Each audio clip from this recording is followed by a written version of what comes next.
Bueno, pues muy buenas tardes. Estamos prácticamente todos. ¿Qué tal, Grisel? Gusto saludarla. Bueno, antes que nada quisiéramos agradecer mucho a la Fundación Aguirre Azuela Chávez Jauregui Pro Derechos Humanos, al Aula Tiempo de Derechos y a Albert Ferré de A. Ferré Editores en Barcelona, España, que nos hayan permitido acceder a este curso de excelencia, en donde vamos a escuchar y aprender de dos reconocidos expertos, uno de ellos español y la otra mexicana, en tanto martes como jueves a esta misma hora, de 5 a 7 de la noche, vamos a tener la oportunidad de aprender en torno a un tema de radical importancia como es la protección de los datos personales, que ha tenido en nuestros países de tradición latina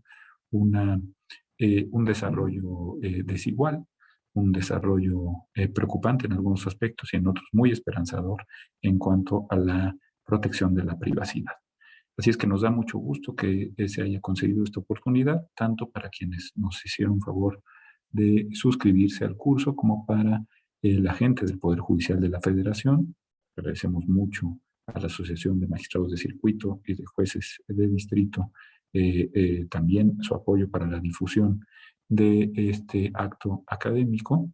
Lo mismo que las facilidades prestadas tanto a la Universidad Anáhuac de Cancún, la Universidad La Salle de Morelia, la Universidad de Quintana Roo, la Escuela Libre de Derecho de la Ciudad de México, para que alumnas y alumnos de estas instituciones se pudieran inscribir. Y también damos la bienvenida a las y los alumnos de la maestría en Administración Electoral del Instituto Electoral del Estado de México y en general a funcionariado de todas las instancias, niveles y órdenes de gobierno en nuestro país, incluyendo, por supuesto, al Poder Judicial, tanto a nivel local, al Tribunal Superior del Estado de México, como a nivel federal, la ya mencionada Asociación Nacional de Magistrados de Circuito y Jueces de Distrito. Así es que, pues vamos a comenzar, si ustedes lo tienen a bien. Julio San Clemente, profesor eh, el profesor que se encuentra hoy por hoy en España, el profesor de la propia fundación, va a hacer una presentación de nuestro ponente de hoy.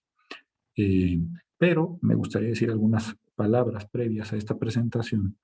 que tienen que ver con el nivel tan acreditado de excelencia académica y profesional que tiene el magistrado en excedencia del Poder Judicial español y un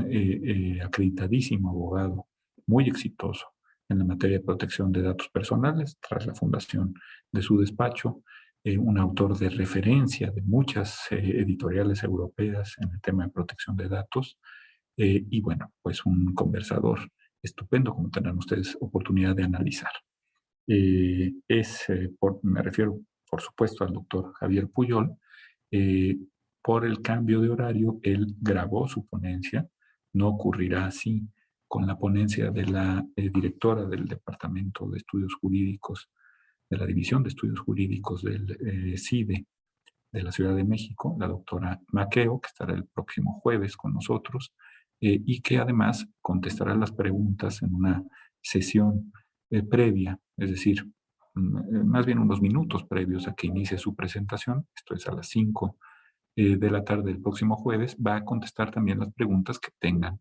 las y los inscritos a este curso y que se sirvan enviarnos por el chat del panel. Así es que vamos a escuchar con mucha atención esto que previamente ha grabado en específico para el Aula Tiempo de Derechos de la Fundación Aguirre Azuela Chávez y Jauregui por Derechos Humanos, el magistrado en excedencia de los tribunales españoles, Javier Puyol. Adelante con la grabación. Muchísimas gracias también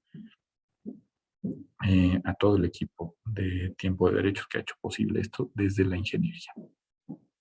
Gracias. Ahora, recording in progress, ok. Ya, tenemos que estar en este momento siendo grabados. Ok. Ok. Bueno, buenos días a todos y todas. Bienvenidas a este conversatorio sobre temas prácticos de protección de datos personales. El día de hoy estamos de manteles largos. Nos acompaña el doctor Javier Puyol Montero, de quien formularé una brevísima síntesis de su potente hoja de vida. En primer lugar, nuestro invitado es licenciado en Derecho por la Facultad de Derecho de la Universidad Pontificia de Comillas, ICADE, donde además obtuvo el Premio Extraordinario de Licenciatura. Asimismo, el doctor Puyol recibió en dicha institución académica su formación investigadora en Ciencias Jurídicas. Además, nuestro invitado es doctor en Derecho por la Universidad Nacional de Educación a Distancia, la UNED, donde además obtuvo el Premio Extraordinario de Doctorado. Nuestro invitado forma parte de la carrera judicial como magistrado excedente y ha fungido también como letrado del Tribunal Constitucional Español. Adicionalmente, el doctor Javier Puyol es abogado consultor en tecnologías de la información y comunicación, además de fungir como compliance officer. En el ámbito profesional, entre muchos otros cargos y actividades, nuestro invitado es socio fundador y presidente del Consejo de Administración de B-Compliance, sociedad dedicada a la formación y gestión de compliance y nuevas tecnologías. Nuestro invitado además es socio de Tecnocompliance, una empresa dedicada a la formación de compliance y nuevas tecnologías in company,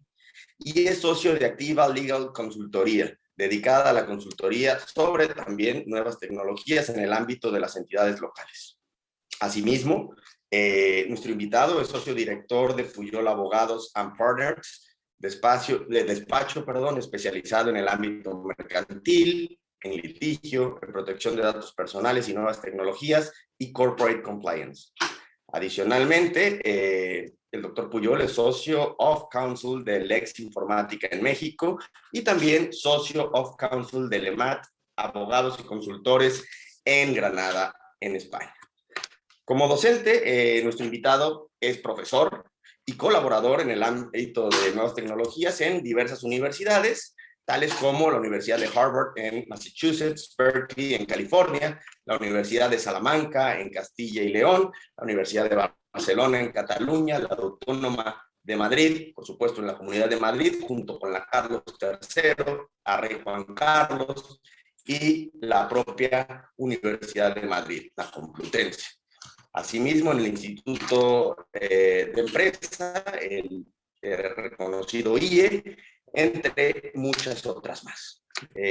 Por último, nuestro invitado cuenta en sus espaldas con una trayectoria de 90 libros y publicaciones colectivas, así como diversos artículos en materia de litigio, de compliance, de nuevas tecnologías y de protección de datos personales. Esto tanto en medios españoles, por supuesto, pero también demasiados medios extranjeros. Demos pues paso a la ponencia del doctor Puyol, ciertos de la importancia y trascendencia que tendrá para nuestros fines y para este conversatorio de datos personales en México. Adelante, doctor Puyol. Muchas gracias por tu presentación y quería dar las gracias a la Fundación por haber contado con mi presencia en este acto. Bueno, vamos a desarrollar la ponencia relativa a la protección de datos de carácter personal, ¿no? Yo, a la elaboración de esta ponencia, fundamentalmente lo que he hecho ha sido tomar como punto de referencia la legislación comunitaria en materia de protección de datos de carácter personal, singularmente el Reglamento 2016-679. No me importa tanto la normativa comunitaria, ni siquiera en este caso la normativa española, porque yo creo que lo más importante es que aprendamos de los principios, de las bases, de los fundamentos de esta normativa, precisamente porque es extrapolable probablemente a cualquier régimen jurídico que quiera regular adecuadamente la privacidad y muy singularmente la protección de datos de carácter personal. Lo primero que tenemos que decir, bueno, es que dentro del marco comunitario europeo, pues es evidente que hay un Reglamento General de Protección de Datos y este Reglamento General de Protección de Datos se promulgó en mayo de 2016 y ha entrado en vigor efectivamente el 25 de mayo de 2018. Y lo quiero utilizar como punto de referencia precisamente pues para valorar el cambio de régimen jurídico y ver en qué medida el régimen jurídico de la protección de datos en este momento ha evolucionado secularmente en el tiempo con relación a normas anteriormente vigentes. Yo me gustaría plantear un tema que me parece que es enormemente interesante, y es que la normativa anterior del marco comunitario era la Directiva 95/46 de protección de datos. Estamos hablando del año 95 y claro, si todos echamos la vista atrás y vemos en este caso concreto cuál era la normativa vigente en ese momento, cuál era bueno, los dispositivos móviles que teníamos a nuestra disposición, qué apps utilizábamos, vemos que el mundo ha cambiado de una manera secular. Desde el año 95 al año 2021 realmente ha evolucionado mucho la tecnología y con ello tiene que haber evolucionado también mucho también la normativa que regula la protección de datos de carácter personal simplemente para adecuarse a los tiempos, ¿no? Yo creo que esto es muy importante que lo reflexionemos y me gustaría también a priori hacer un par de matizaciones que me parecen importantes. Yo creo que cuando hablamos de protección de datos tenemos que buscar una interpretación de la protección de datos que sea racional, que sea equilibrada. En protección de datos estamos acostumbrados a interpretaciones absolutamente desmesuradas de este régimen jurídico y yo creo que eso realmente poco o nada ayuda precisamente a crear esa cultura de protección de datos que todos necesitamos, que la sociedad en alguna manera reclama en su funcionamiento. Por eso la primera premisa que me gustaría transmitir es busquemos siempre una posición, una interpretación relativa a la protección de datos que sea razonable, que sea equilibrada, que sea ponderada, no exageradas. Muchas veces una interpretación exagerada lo único que hace es que obliguemos precisamente al responsable del tratamiento a hacer inversiones desmesuradas dentro de su ámbito de actividad y esas actividades, esa inversión, lo único que consigue finalmente es sacarle del mercado, es ponerle en una posición compleja y probablemente poco o nada aporta a la protección de datos de carácter personal. Esa sería una primera premisa que me parece que es importante que todos compartamos, que es el equilibrio y la ponderación en la interpretación de las normas. Y en segundo lugar, me gustaría también hacer referencia a otro tema que me parece importante. Cuando echamos la vista atrás, vemos que la legislación civil, la legislación mercantil, ha regulado figuras contractuales donde hoy en día se puede producir flujo de datos de carácter personal. Claro, llevar a cabo una interpretación de los contratos puramente civil o puramente mercantil, hoy en día yo considero que es incorrecto, en el sentido de que cuando hay flujo de datos de carácter personal, la normativa en materia de privacidad tiene una altísima trascendencia, una altísima importancia, y por eso tenemos que buscar una interpretación que también sea mesurada, que también sea ponderada entre lo que es la normativa sustantiva y lo que es la normativa específica en el ámbito de la protección de datos de carácter personal. Yo me gustaría hacer una reflexión también cuando he hablado de la normativa comunitaria, he hablado del Reglamento General de Protección de Datos, el 2016/679, y la primera cuestión que me gustaría explicarles es por qué se dicta desde el marco del Parlamento y de la Comisión Europea un reglamento y no una directiva como ocurrió en el año 95. Bueno, pues fundamentalmente de lo que estamos hablando es en la necesidad de que dentro del marco de la Unión Europea haya un criterio común en el régimen jurídico de la protección de datos de carácter personal. Y les cuento el porqué. Bueno, pues con la directiva comunitaria anterior, el gran problema que hubo fue que tuvo que transponerse en el ordenamiento jurídico interno de cada uno de los países que forman parte de la Unión. Y esto, pues lo que trajo consigo fue la existencia prácticamente de 28 regímenes jurídicos en el ámbito de la protección de datos,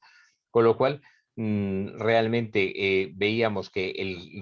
la reglamentación era desigual y que derechos como la libre circulación de los datos dentro del marco comunitario no era posible. Por eso el Parlamento y la Comisión Europea decidieron que no podían dictar una directiva, sino un reglamento, en el sentido de que este reglamento tiene una aplicación directa e inmediata en el ordenamiento jurídico interno de los estados que son parte de la Unión Europea y no necesita ser transponerse. Otra cuestión distinta es que, desde el punto de vista de la política legislativa, haya cuestiones sueltas, cuestiones adicionales, que normalmente deban ser resueltas por el ordenamiento jurídico interno. Y les pongo un ejemplo. En el reglamento se determina que la edad para poder consentir un menor de edad con relación a sus datos de carácter personal son los 16 años. ¿Qué ocurre? Bueno, pues que en este flujo, este margen de disponibilidad, se deja también a la regulación interna de cada uno de los estados, en el sentido de que se pueden plantear los 13 años, los 14, los 15. Hay, pues, por tanto, un margen de maniobra que siempre queda al albur de la normativa interna de cada uno de los países miembros. Por eso estamos hablando fundamentalmente de un reglamento y no una directiva. Cuando entra en vigor el nuevo reglamento, bueno, pues lo que tuvimos todos, si recordamos históricamente, pues tuvimos una avalancha de mensajes, de notificaciones de muchas empresas que querían ponerse al día con la nueva reglamentación. La verdad es que esta reglamentación fundamentalmente lo que tiene es un carácter continuista, ¿no?, con relación a la normativa anterior. Yo les quiero plantear precisamente con este carácter continuista, pero me gustaría hablar de algo que verdaderamente es importante. Tenemos que ser conscientes que desde la normativa anterior a la normativa vigente realmente se ha producido una gran evolución de la tecnología. Y esta evolución de la tecnología, pues yo creo que se resuelve muchas veces planteándose, por ejemplo, qué ocurre en un minuto en Internet. Fijaros que en un minuto en Internet en este momento, bueno, simplemente con datos que ya seguro se han quedado obsoletos, podemos hablar de 639.800 gigabytes de datos transferidos en el mundo, 135 infecciones de virus, 6 nuevos artículos publicados en Wikipedia, 204 millones de mails enviados, $83.000 en ventas, 20 nuevas suplantaciones de identidad, 1.300 nuevos usuarios móviles, 20 millones de fotos vistas, 3.000 fotos subidas, 47.000 descargas de apps, 100 cuentas nuevas de LinkedIn, 320 cuentas nuevas en Twitter, 100.000 nuevos tweets, más de 2 millones de búsquedas efectuadas, 277.000 logins en Facebook, 6 millones de perfiles vistos en Facebook, 1,3 millones de visualizaciones de vídeo o 30 euros de vídeo subidas. Esto solo en un minuto, con lo cual tenemos que tener una normativa que en alguna manera sea capaz de regular este tipo de situaciones, esta creación de miles y miles de millones de datos en un solo minuto, y que verdaderamente pues es un tema muy preocupante. El Reglamento General de Protección de Datos lo que ha hecho ha sido no optar por una regulación exhaustiva. No se puede hacer una regulación exhaustiva porque cada día son nuevas las instituciones que están saliendo, son nuevas las tecnologías que se están desarrollando, y por tanto sería generar una normativa que en muy poco tiempo quedaría obsoleta. Por eso el reglamento, con buen criterio, lo que ha hecho fundamentalmente es establecer las bases, los principios, los criterios sobre los cuales se tiene que asentar todo el universo de la protección de datos de carácter personal, a los efectos de lograr efectivamente una regulación que tenga sentido, que sea coherente, que sea consecuente con la situación existente. Y esta consecuencia fundamentalmente se basa en dos premisas. Uno, tenemos que garantizar que se produzca la evolución tecnológica que se produzca, bueno, pues que tengamos efectivamente la capacidad de poder regular los tratamientos de datos de carácter personal, insisto, solamente sobre la base de principios y no sobre la base de una normativa positiva, muy concreta, que se quedaría desfasada en muy, muy poco tiempo. Y en segundo lugar, además de esa evolución tecnológica que tenemos que regular, que tenemos que controlar, tenemos también, como dije antes, la libre circulación de los datos. Hoy en día los datos tienen que circular libremente entre los diferentes estados, entre los diferentes continentes, y es muy importante que nuestra normativa garantice de manera efectiva esa libre circulación de los datos, que es algo verdaderamente importante. Bien, yo creo que dentro el ámbito de la protección de datos de carácter personal, tenemos que hacer referencia, por ejemplo, a los principios que tienen que regir precisamente esta normativa transversal, esta normativa global de la protección de datos. Y la primera premisa, el primer principio que tenemos que hacer referencia es el principio de la confianza y el principio de la transparencia.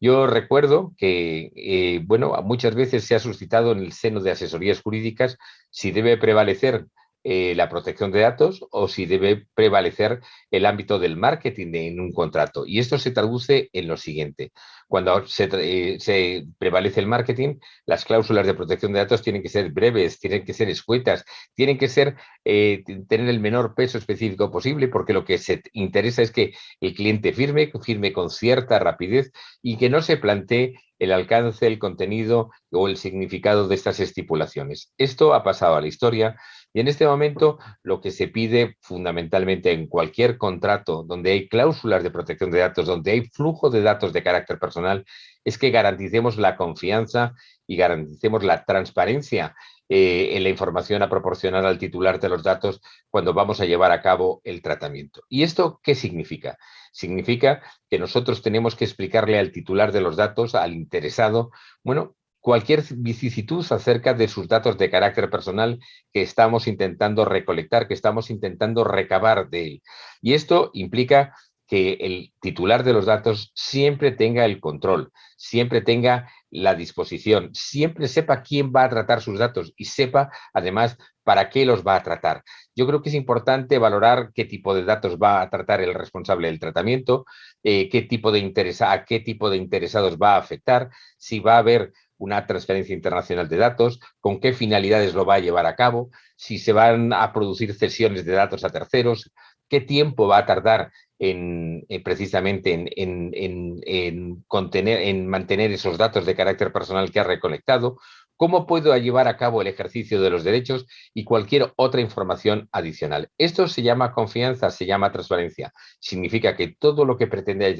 llevar a cabo con los datos de carácter personal, el titular de los datos lo tiene que conocer, lo tiene que saber, lo tiene que controlar y tiene la capacidad omnímoda de determinar quién puede tratar sus datos o quién no puede tratar sus datos. Y por ello es muy importante reforzar siempre la confianza y la transparencia, precisamente en lo que he indicado anteriormente, en la información a proporcionar siempre al titular de los datos. El titular de los datos lo tiene que saber todo. Y si esa cláusula es una cláusula extensa, es una cláusula compleja, es una cláusula que, pese a la claridad con la cual hayamos pretendido darle una redacción comprensible,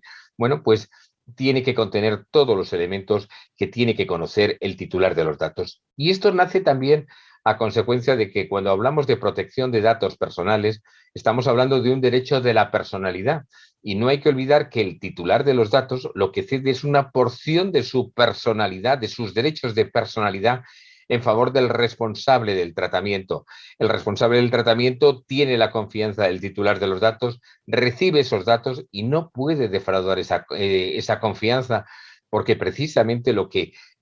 esos datos han sido entregados sobre la base de la información que ha sido proporcionada, sobre la transparencia de los propósitos del responsable del tratamiento. Con lo cual, teniendo en cuenta esta situación, vemos la responsabilidad que tiene el responsable del tratamiento de tratar los datos de acuerdo con el consentimiento del titular, de acuerdo con las finalidades y de acuerdo con la información que le ha sido proporcionada en todo momento al titular de los datos con relación a los propósitos de ese tratamiento que se pretende llevar a cabo. Por tanto, un elemento fundamental es no defraudar esa confianza, no defraudar esa transparencia y realmente ceñirnos a la información que nosotros le hemos dado al titular de los datos.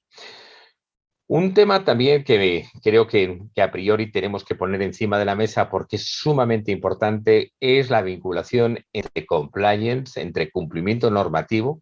y la figura de la protección de datos personales. Hoy en día, la protección de datos personales es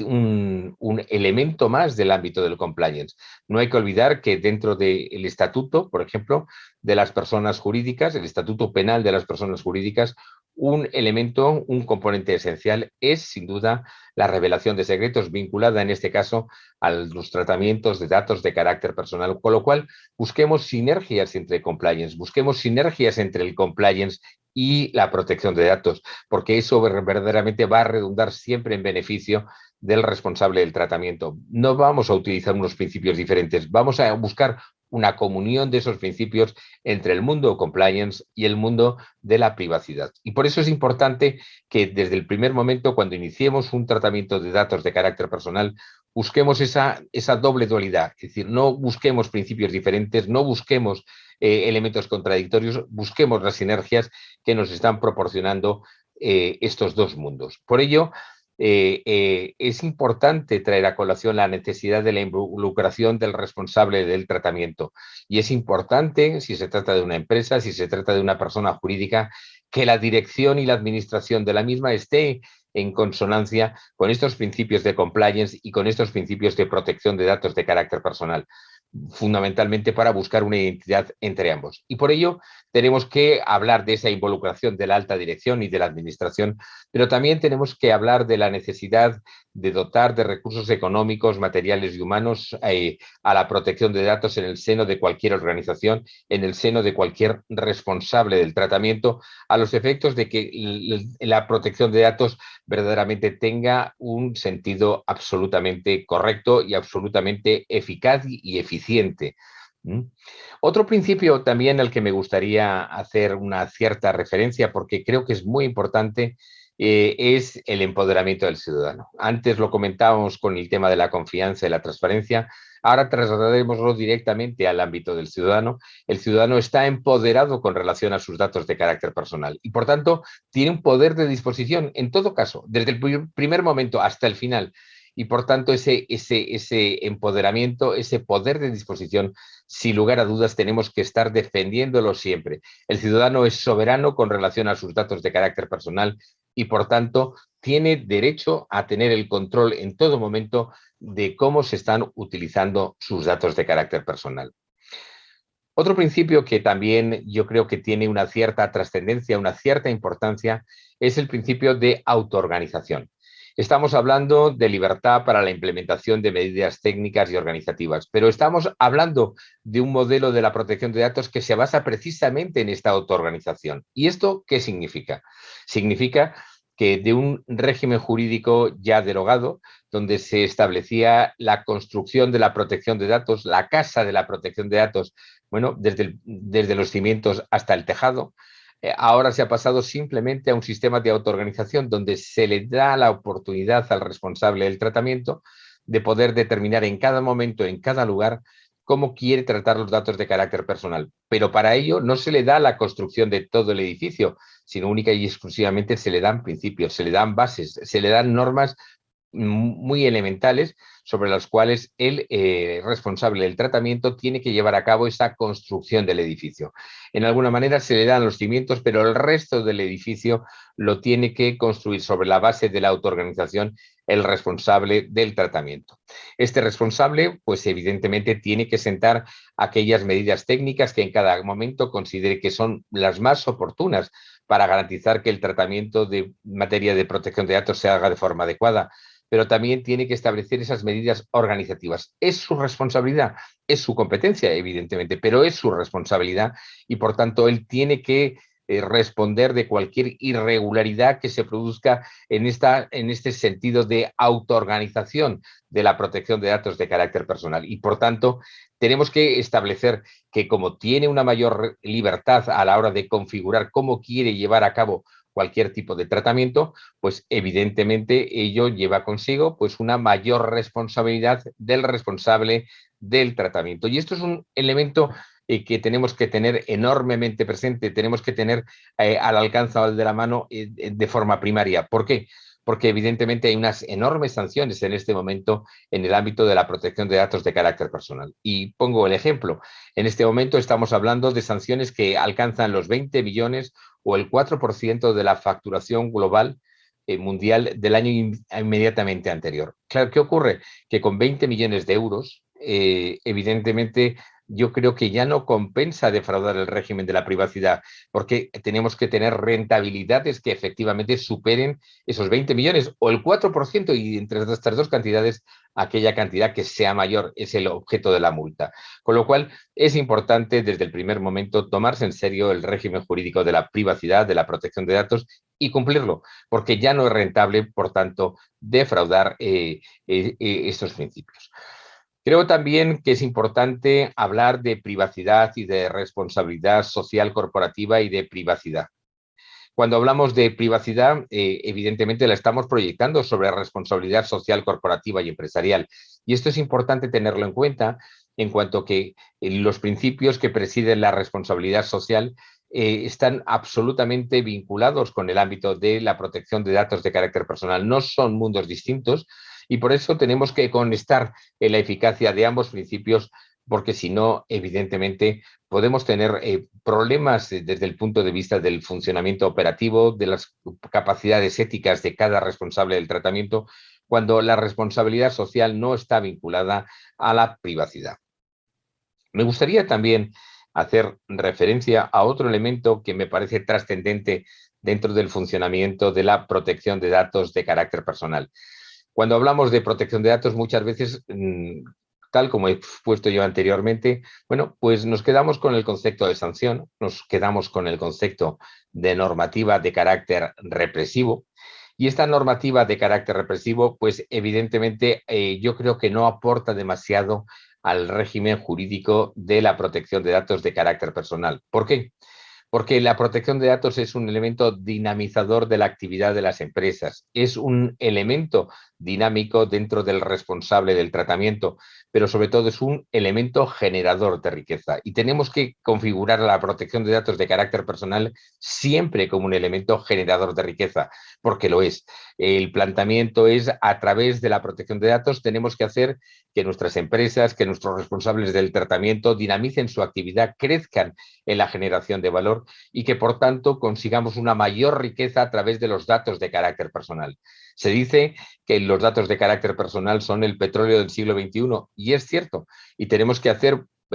planteamientos no solamente cortoplacistas, sino medioplacistas o incluso largoplacistas con relación a la generación de bases de datos, con relación a tratamientos que en alguna manera busquen sobre todo dinamizar esa actividad económica, crecer económicamente y poder, por tanto, hacer que nuestras empresas sean mucho más potentes en su actividad. Y la protección de datos de carácter personal tiene mucho que decir en este ámbito. Por eso no estamos hablando solamente de sanciones, estamos hablando de un elemento de creación de riqueza, de creación de valor, y tenemos que saber ver que la protección de datos efectivamente responde a este tipo de dinámicas, a este tipo de situaciones.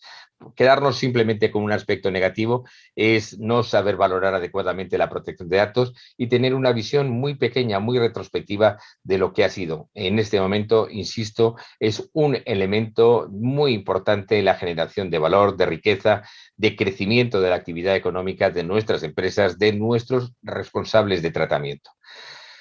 Tenemos que hablar también de algunos elementos básicos que conforman la protección de datos de carácter personal. Y me gustaría referirme, en primer lugar, a la proactividad del responsable. Si hay algo que ha cambiado dentro de la normativa en materia de protección de datos de carácter personal, algo que está presente en este momento, no solamente en la legislación europea, sino en la legislación prácticamente de todo el mundo, es la proactividad del responsable. El responsable tiene que tratar los datos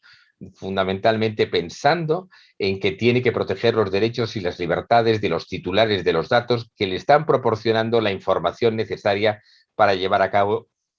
ese tipo de tratamientos. Por tanto, hablamos de proactividad del responsable, hablamos de compromiso del responsable del tratamiento, que tiene que implicarse necesariamente en todas y cada una de las garantías, en todas y cada una de las decisiones, en todas y cada uno de los objetivos que se establezcan precisamente en el tratamiento de datos de carácter personal. Y por tanto, hablamos de este principio de responsabilidad proactiva que nos va a llevar, que nos va a marcar a lo largo de toda la normativa en materia de protección de datos de carácter personal y también a través de esta ponencia. Con lo cual, lo que hacemos es hacer un llamamiento a la necesidad de que el responsable del tratamiento tenga una implicación efectiva en el tratamiento y tenga un compromiso real con esos derechos y libertades de los titulares de los datos que no puede olvidar en ningún momento y que tiene que respetar en todas las decisiones, en todos los objetivos, en todas las metas que se proponga como consecuencia de ese tratamiento. Y al lado de este principio de responsabilidad proactiva, hay otro elemento básico que es la accountability, la rendición de cuentas. Es verdad que el compliance, que la accountability tiene su punto álgido en la última década del siglo XX como consecuencia de los escándalos financieros producidos en los Estados Unidos, y donde a partir de ese momento se obliga a rendir cuentas de carácter financiero. Pero en protección de datos también se ha asumido esta figura en el sentido de que tenemos que exigirle al responsable del tratamiento que pueda justificar pormenorizadamente todas y cada una de las decisiones que va tomando. Tiene que justificarlo incluso desde el punto de vista documental. En alguna manera tenemos que tener el compromiso del responsable del tratamiento de que todas las decisiones han sido fundadas, han tenido sentido, han sido respetuosas con las garantías que tiene que presidir siempre el tratamiento de datos de carácter personal. Y no basta con que lo sean, lo tiene que demostrar. Por eso se habla de accountability, que es la razón, la dación de cuentas, la justificación del porqué, del contenido, de los motivos, de las circunstancias en las cuales se ha tomado cualquier tipo de decisión que afecta efectivamente al ámbito de la protección de datos personales. Y es tan importante este principio de responsabilidad proactiva y este principio de la accountability que se establecen fundamentalmente digamos, un doble contenido que es la privacidad por defecto y la privacidad desde el diseño. Me gustaría referirme especialmente a la privacidad desde el diseño, y esto es importante porque es un elemento de reflexión para todos los que construyan bases de datos, para todos aquellos que quieran diseñar un tratamiento específico de datos de carácter personal. ¿Por qué? Cuando yo empiezo a construir una base de datos, cuando empiezo a construir un tratamiento de datos de carácter personal, la protección de datos o el componente de protección de datos tiene que estar incluido desde el primer momento en esa construcción de esa base de datos o de ese tratamiento. Porque, claro, el problema que hay es que muchas veces la dinámica nos lleva a considerar otros muchos aspectos, pero a olvidarnos del alcance y del significado de la protección de datos desde el primer momento. Y esto lo que lleva consigo es que cuando se ha construido la base de datos, cuando se ha determinado las premisas que tienen que presidir un determinado tratamiento de datos personales, nos encontramos con que todo lo construido evidentemente es es papel mojado en el sentido de que no se ha tenido en cuenta la protección de datos de carácter personal. Por eso, desde la doctrina especializada de entre los reguladores de protección de datos, lo que se dice es que desde el primer momento en que se pretenda construir una base de datos, tenemos que tener muy presente las pautas, los criterios, los condicionamientos que nos marca la protección de datos de carácter personal a los efectos de que podamos regular adecuadamente ese tratamiento o esa base de datos. Por eso es un componente fundamental desde el primer momento y hay que tenerlo en cuenta, como se tiene en cuenta otro tipo de normativas que verdaderamente son importantes. Además de esta proactividad del responsable, yo creo que es muy importante hablar del enfoque de riesgo. El enfoque de riesgo significa que efectivamente cualquier tratamiento de datos de carácter personal lleva consigo una serie de riesgos para los titulares de los datos, para la intimidad, para el honor, para la propia habeas data y muchas otras circunstancias y derechos que afectan al titular de los datos. Con lo cual, lo que se nos pide precisamente a través de la normativa es que tengamos siempre un enfoque acerca de los riesgos que ese tratamiento puede llevar consigo y los daños, los perjuicios, las consecuencias que ese tratamiento puedan derivarse evidentemente para cualquier afectado. Y por eso se exige que dentro de este enfoque dirigido a la valoración del riesgo, tengamos en cuenta elementos tan singulares, tan importantes como pueden ser la naturaleza, el ámbito, el contexto, los fines del tratamiento y así como de una manera muy especial los derechos y las libertades de las personas. Me referiré a todos estos elementos en un momento posterior, pero quedémonos con la idea de que el enfoque al riesgo, la valoración del riesgo que ese tratamiento lleva consigo entre sus múltiples facetas constituye un elemento, sin lugar a dudas, absolutamente determinante de la protección de datos de carácter personal. Como objetivos del tratamiento, yo propondría que reflexionáramos sobre alguno de ellos. El primero y más evidente, y no es una novedad, es el cumplimiento de la legalidad vigente. Cuando hablamos de protección de datos, hablamos de normativa positiva, y por tanto lo que tenemos que transmitir es que la ignorancia de la ley no exime de su cumplimiento y por eso todas las personas que sean responsables del tratamiento, que sean encargados del tratamiento, que quieran cumplir con la normativa de protección de datos de carácter personal, tiene que tener un cumplimiento de la legalidad vigente de manera efectiva, de manera eficiente. Pero además, como dije antes, ya el cumplimiento de la ley no es suficiente, es un punto de partida, pero ya a diferencia de otras normativas históricas en materia de privacidad, no es un punto de llegada. Probablemente el segundo peldaño que tenemos que subir es, además de cumplir la normativa vigente, la posibilidad de llevar a cabo la acreditación del cumplimiento de la legalidad vigente. Y esto es importante porque trastoca,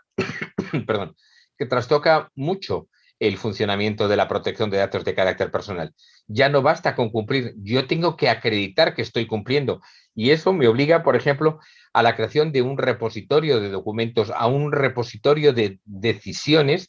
que en alguna manera puedan servirme en cualquier momento de acreditación de que efectivamente yo estoy cumpliendo la legalidad vigente y además se lo puedo acreditar a una autoridad regulatoria en materia de protección de datos. Se lo puedo acreditar a cualquier juez o tribunal que me requiera el efecto, pero también no hay que olvidar que el titular de los datos también tiene ese empoderamiento y, por tanto,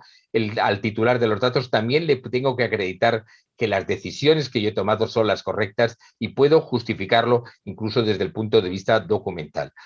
Hoy en día yo creo que tenemos una figura que es bastante importante que la tomemos en consideración, que es el llamado registro de actividades de tratamiento en materia de privacidad, el llamado RAT.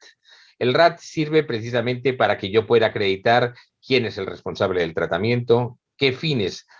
son los que se están dedicando, a qué fines se están dedicando los datos que he recolectado,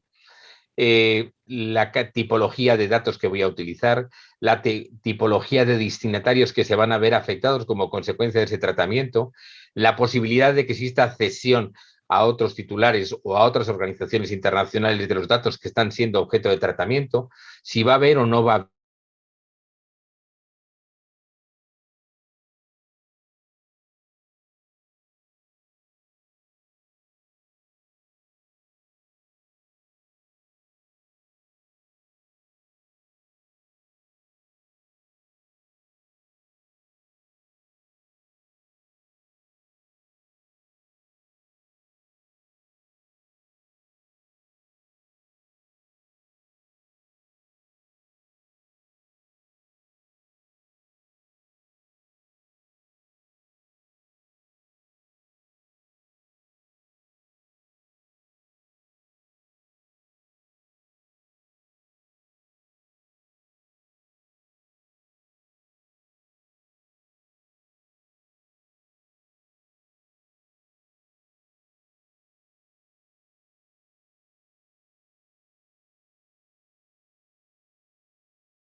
Bueno, parece que se trabó.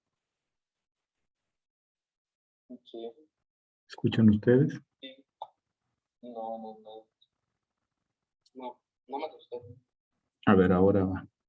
vamos a ver qué se puede hacer.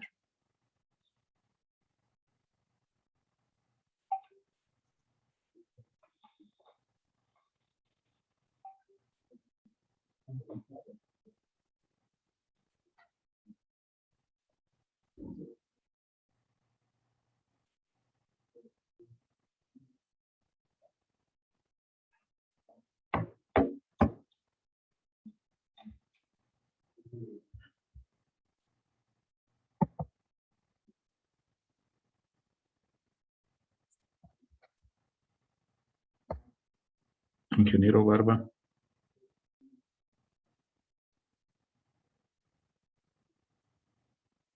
Ingeniero.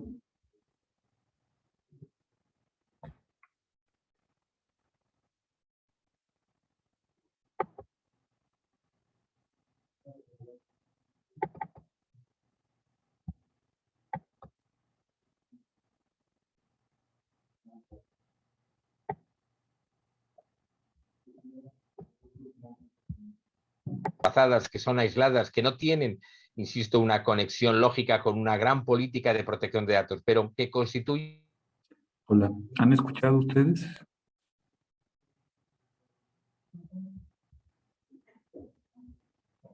Yo traté de compartir el video, pero no sé si lo escuchan.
Hola.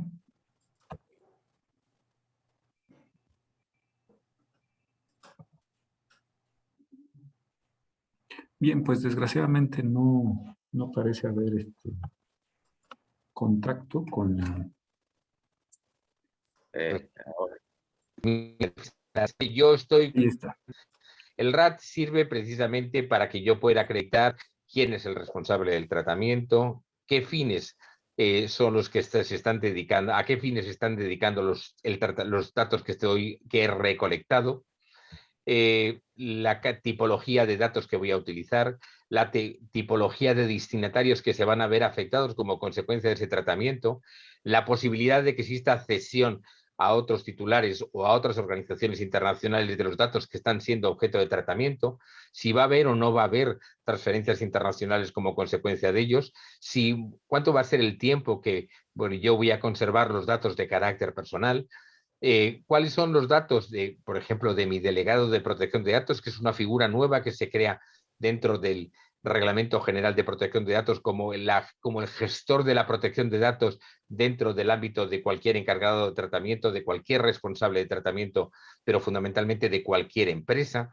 y las medidas de seguridad que voy a aplicar y cualquier otra circunstancia que sea relevante para el titular de los datos, al cual yo le tengo que informar de todas estas cuestiones. Bueno, pues yo creo que este registro de actividades de tratamiento es una magnífica oportunidad para ordenar toda la información que un responsable del tratamiento, que una empresa tenga acerca del tratamiento de datos de carácter personal, de tal manera que tengamos en cualquier momento esa documentación, esa información a nuestro alcance para que ante cualquier requerimiento, como decía hace un momento, podamos llevarlo a cabo delante de cualquier juez, de cualquier regulador o de cualquier persona que con un derecho legítimo nos esté reclamando precisamente esa información. Al hilo de esta acreditación, yo pondría también la mano en el fuego por algo que me parece importante tener en cuenta, y es que Muchas veces en el seno de cualquier empresa se están llevando a cabo decisiones en materia de protección de datos que no tienen un valor intrínseco en sí mismo, que están deslavazadas, que son aisladas, que no tienen, insisto, una conexión lógica con una gran política de protección de datos, pero que constituyen elementos indiciarios donde el responsable del tratamiento demuestra que efectivamente tiene una voluntad absolutamente inequívoca de cumplir la normativa sobre protección de datos de carácter personal. Por eso es importante que llevemos a cabo esa acreditación de todas aquellas actividades que en principio son aisladas, que no tienen un significado por sí mismo, pero que en su conjunto pueden representar precisamente esa voluntad clara, decidida y determinante del responsable del tratamiento de evaluar, de cumplir, de llevar a cabo un cumplimiento ortodoxo de la normativa en materia de protección de datos de carácter personal. Y les quiero poner un ejemplo que me parece significativo. Yo lo denomino desechos digitales. Yo creo que la literatura jurídica también lo hace y que es importante tener en cuenta. Si yo quiero ir un día a un concierto, quiero ir a una final de un campeonato deportivo de cualquier clase, quiero ir a una obra de teatro, a un evento muy singular, bueno, pues voy a tratar de comprar las entradas y voy a tratar de comprar esas entradas a través de Internet. Voy a acceder a una página web que probablemente esté colapsada porque la voluntad que tengo yo también la tienen el resto de usuarios que quieren asistir a ese evento. Yo entro, salgo y voy dejando una huella que yo no valoro, pero que tiene significado desde el punto de vista de protección de datos. Y el significado es que hay una IP que tiene una voluntad inequívoca de asistir a un evento de esa naturaleza, que le gusta, por tanto, un tema cultural, un tema deportivo, un tema musical, y a partir de ese momento el titular de la web que recibe ese impulso de la persona que quiere comprar esa entrada sabe que puede dirigirse a esa dirección IP a los efectos de publicitar temas musicales, temas culturales, temas deportivos o de cualquier otra índole. Y esto es importante porque nosotros no le damos ninguna importancia, pero esos desechos digitales tienen una trascendencia importante porque refleja precisamente los gustos y la voluntad de ese consumidor. Y finalmente, como objetivos que nos tenemos que marcar a través de la protección de datos de carácter personal, de la normativa que lo regula, yo haría una mención muy singular al ejercicio de una protección de datos preventiva, pero también de una protección de datos defensiva. Normalmente hemos estado siempre al albur de normativas en materia de protección de datos que iban dirigidas específicamente a temas vinculados con la normativa positiva vigente. La normativa nos lo decía todo. Bueno, pues en este momento se está produciendo una transformación y la normativa nos da principios, como hemos podido ver al comienzo de esta intervención. Nos da bases, nos da cimientos, pero no nos da el resto de la construcción del edificio. Con lo cual, nosotros tenemos que, a través de ese principio de autoorganización que he hecho referencia, construir todo el edificio de la protección de datos. Y la construcción ya no es una construcción reactiva, es decir, ante un problema reacciono aplicando una normativa legal vigente, sino que tiene un carácter preventivo. Y aquí encontramos una semejanza capital entre la protección de datos de carácter personal y lo que es el compliance. Y esto sí es determinante en el sentido de que estamos hablando de que tenemos que construir una protección de datos que trate de prevenir el incumplimiento de la normativa vigente, que trate de prevenir la vulneración de los derechos y las libertades de los titulares de los datos que nos han sido cedidos. Esta defensa jurídica preventiva, insisto, es compliance y por tanto tenemos que poner todo el mecanismo del responsable del tratamiento orientado a prevenir, a formar, a crear una cultura de protección de datos que tenga un ámbito corporativo dentro de la compañía en el sentido de que todo el mundo esté plenamente identificado sobre cuáles son nuestros objetivos, de cuáles son nuestras medidas que estamos estableciendo para mitigar los riesgos en el ámbito de la protección de datos dentro de nuestros tratamientos. Por eso es muy importante mirar la vista hacia el compliance y establecer esa sinergia con protección de datos, estableciendo siempre una política interna, un cumplimiento interno, unas medidas y unos criterios de corrección que siempre estén orientados a prevenir los incumplimientos en materia de protección de datos de carácter personal. Y esta defensa jurídica preventiva ya no tiene solamente este sentido, sino que tiene que estar ampliada a una defensa jurídica defensiva, valga la redundancia, y consiste en poner todos los medios para que ante cualquier ataque externo, bien sea de ciberseguridad, ante cualquier requerimiento de cualquier regulador, ante cualquier requerimiento de un juez, ante cualquier conflicto surgido con un titular de los datos, la empresa, la compañía, el responsable del tratamiento tenga a su alcance aquellos medios necesarios precisamente para poder regular de manera efectiva lo que es cómo ha sido su tratamiento de datos de carácter personal. Por eso tenemos que hablar de defensa jurídica preventiva para mitigar los riesgos y defensa jurídica defensiva más bien de carácter reactiva ante cualquier conflicto que surja, pues evidentemente tener las circunstancias, tener las oportunidades de defender adecuadamente al responsable del tratamiento. Me gustaría seguidamente detenerme con una cierta reflexión en el principio de la responsabilidad proactiva al que antes me referí. Cuando hablamos de responsabilidad proactiva,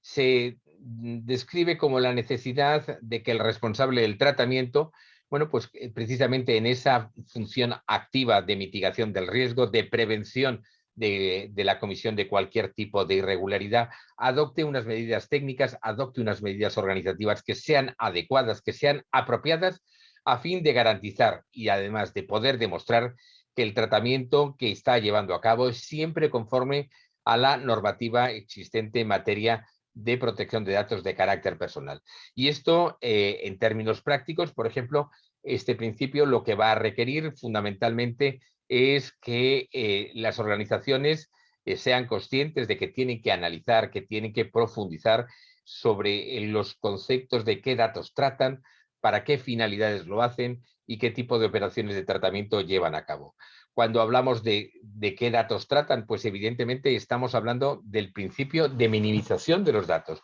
Tenemos que utilizar aquellos datos que sean necesarios, que sean justamente los necesarios para llevar a cabo este tratamiento de datos de carácter personal. Esto en la práctica, ¿con qué choca? Pues choca, por ejemplo, con las técnicas Big Data. Cuanta más información tengamos de nuestros clientes, más capacidad tenemos de hacer patrones con un mayor bagaje de información y, por tanto, mayor operatividad vamos a tener. Pero, evidentemente, el tener patrones de conducta con una información desmesurada lo que hace es que vulnera directamente este principio de minimización, en el sentido de que tiene que haber una vinculación, una interrelación, una interactuación adecuada entre los datos que tenemos y las finalidades que pretendemos llevar a cabo como consecuencia del tratamiento de datos de carácter personal. Fijaros que a mí me parece que es importante hablar de las finalidades, porque las finalidades en este momento están sometidas en alguna manera a un principio de confianza, a un principio de transparencia que yo refería anteriormente. Ya no sirve que yo le pida un dato a un cliente para una finalidad y trate otras. Es necesario que la finalidad esté perfectamente definida, esté perfectamente concretada y que esta información acerca de la finalidad del tratamiento sea conocedora absolutamente el titular de los datos, de tal manera que nosotros no digamos una cosa y hagamos la contraria. No que utilicemos los datos para una finalidad y para aquellas finalidades que puedan estar conectadas precisamente con esa finalidad tomada. Yo creo que el principio de confianza y el principio de transparencia indica que si yo voy a dedicar los datos a una determinada finalidad, a esa finalidad tengo que dedicar el uso de los datos personales que he recolectado. No lo puedo dedicar a otra cuestión diferente. Pero también tenemos que romper una lanza en favor de un elemento que es posible. Yo puedo recolectar en este momento datos para una finalidad que no voy a poner en marcha de forma inmediata, pero voy a poner en marcha en un futuro no demasiado lejano. Eso no es incompatible con que yo informe al titular de los datos, es decir, mire, yo quiero sus datos para esta finalidad. Esta finalidad, pues a lo mejor ya indico que no se pone en marcha en ese momento, sino en un momento futuro. Bueno, pero ya tenemos con una cierta previsión obtenido el consentimiento, obtenido la base legal para el tratamiento de esos datos de carácter personal. También yo tengo que explicarle, además de qué datos voy a tratar, además de las finalidades a las cuales me voy a dirigir, que insisto, no son finalidades abiertas, no son finalidades por analogía. Nos sirve ya esa finalidad que dice y cualesquiera otras finalidades de carácter análogo. Esa cláusula ya nos sirve porque rompe la confianza, rompe el principio de transparencia que tiene que presidir los datos de carácter personal. Pero insistiendo en ello, también este principio de responsabilidad proactiva me lleva necesariamente a determinar qué tipo de operaciones de tratamiento voy a llevar a cabo. Y tengo que explicárselas al titular de los datos porque tiene derecho a saber, tiene derecho a conocer precisamente todo este tipo de circunstancias que van a afectar al tratamiento de sus datos de carácter personal. También, a partir de este conocimiento, se tienen que determinar de forma explícita la forma en que se aplicarán las medidas que el reglamento prevé, asegurando de que esas medidas sean siempre las más adecuadas para cumplir con el mismo y que, como dije antes, pueden demostrarlo ante los interesados y ante cualquier juzgado o tribunal o una autoridad de supervisión. Esto es verdaderamente importante porque evidentemente compromete al responsable del tratamiento con aquella ética y moral, aquellos compromisos que tienen asumidos con el titular de los datos. En definitiva, yo creo que este principio de responsabilidad proactiva lo que nos viene a exigir es desde luego una actitud absolutamente consciente, una actitud absolutamente diligente y una actitud absolutamente proactiva por parte de las organizaciones y más concretamente por parte del responsable del tratamiento frente a todos los tratamientos de datos de carácter personal que pretenda llevar a efecto. El siguiente, que también me gustaría tener mi momento en el enfoque del riesgo. Antes dije que este riesgo significa poder evaluar las consecuencias que tiene cualquier tipo de tratamiento y proyectamos este riesgo fundamentalmente sobre la naturaleza del tratamiento, sobre el ámbito que pretende abarcar, sobre el contexto en el cual el mismo se quiere producir, con relación a los fines del tratamiento y de manera muy determinante con relación a los derechos y las libertades de las personas. De acuerdo con este enfoque, bueno, pues las medidas que se determinan en la normativa, desde luego establece que se aplicarán solo cuando existe un alto riesgo para los derechos y libertades, mientras que los mismos tendrán que modularse en función del nivel de riesgos que presente para los tratamientos. Y esto es importante explicarlo y es importante valorarlo. Probablemente el riesgo tiene que estar modulado. Hay altos riesgos, hay riesgos bajos y por tanto tenemos que utilizar fórmulas distintas en función de la naturaleza de este tipo de riesgo. Cuando el riesgo es bajo, simplemente una evaluación somera, una reflexión, un análisis de las consecuencias que puede tener este riesgo para los titulares de los datos, aunque lleguemos a la convicción de que ese riesgo no es demasiado elevado, no tiene